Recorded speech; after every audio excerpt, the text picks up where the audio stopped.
अस्सलामुअलैकुम दोस्तों, आपका आज गल्फ न्यूज़ में बहुत बहुत स्वागत है। दोस्तों आज की वीडियो में हम कुवैत की 3-4 खबरें जो बड़ी हैं वो आप दोस्तों के साथ शेयर करने वाले हैं। तो अगर आप कुवैत के अंदर रहते हैं और कुवैत के हालात से बाखबर रहना चाहते हैं तो इस वीडियो को आप शुरू से लेकर आखिर तक जरूर देखें।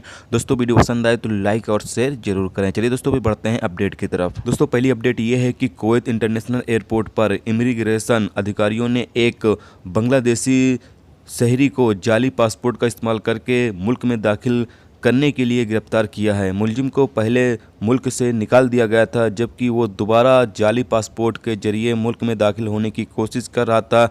लेकिन तहकीकात के दौरान जो वहाँ पर काम करने वाले अधिकारी हैं उनको पता चल गया कि ये शख्स दोबारा कुवैत के अंदर जाली पासपोर्ट के जरिए इंटर करने की कोशिश कर रहा है, जिसे गिरफ्तार कर लिया गया और उसे दोबारा कुवैत से बाहर निकालने के लिए डिपोर्ट सेंटर भेज दिया गया है। दोस्तों अगली खबर ये है कि कुवैत में 2019 के दौरान डिपोर्ट किए गए गैर मुल्कियों की तादाद 40,000 है।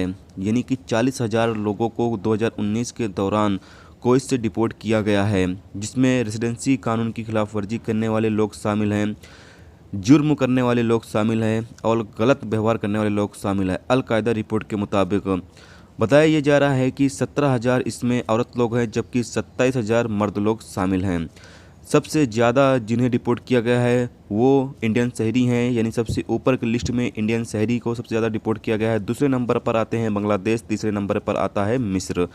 जबकि आपको पता चलें कि 17,000 जो ज़्यादातर लोगों को डिपोर्ट किया गया है वो रेसिडेंसी खिलाफ वर्जी कर रहे थे, उसकी वजह से उन्हें डिपोर्ट किया गया है। और आपको ये पता चलें कि जिन लोगों को डिपोर्ट किया जा रहा है उनका बाकायदा फिंगरप्रिंट लिया जा रहा है ताकि वो दोबारा कुवैत के अंदर दाखिल ना हो सकें। तो याद रहे दोस्तों कि जिन लोगों को कुवैत से डिपोर्ट किया जा रहा है पहले अलग अलग जगहों से भेजा जाता था, लेकिन अभी जितने लोगों को डिपोर्ट किया जाता है वो डिपोर्ट सेंटर से डिपोर्ट किया जा रहा है और बाकायदा फिंगरप्रिंट लेकर डिपोर्ट किया जा रहा है ताकि वो लोग दोबारा कुवैत में दाखिल ना हो सकें।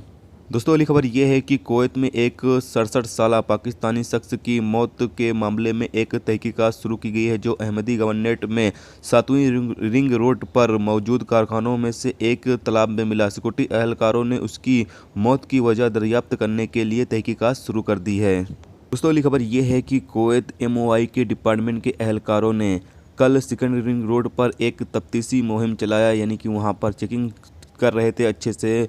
और इस हवाले से कोई भी अपडेट नहीं आई है कि किसी को पकड़ा गया है नहीं पकड़ा गया है, लेकिन वहाँ पर जो तफ्तीशी मुहिम थी वो चलाई गई है। तो दोस्तों ये थी कुवैत की कुछ अहम तरीन खबरें जो आप दोस्तों के साथ शेयर की गई। तो उम्मीद करता हूँ दोस्तों वीडियो पसंद आई होगी। पसंद आई है तो लाइक और शेयर जरूर करें। चैनल पर नए हो तो चैनल को सब्सक्राइब करके साथ में मिलकर आइकन को जरूर प्रेस कर दें, जिससे जब भी मैं कोई न्यू वीडियो डालूँ उसका नोटिफिकेशन आप दोस्तों को मिलता रहेगा। चलिए दोस्तों भी मिलते हैं नेक्स्ट वीडियो में नेक्स्ट टॉपिक के साथ। जब तक कि अपना ख्याल होकर खुदा हाफिज़।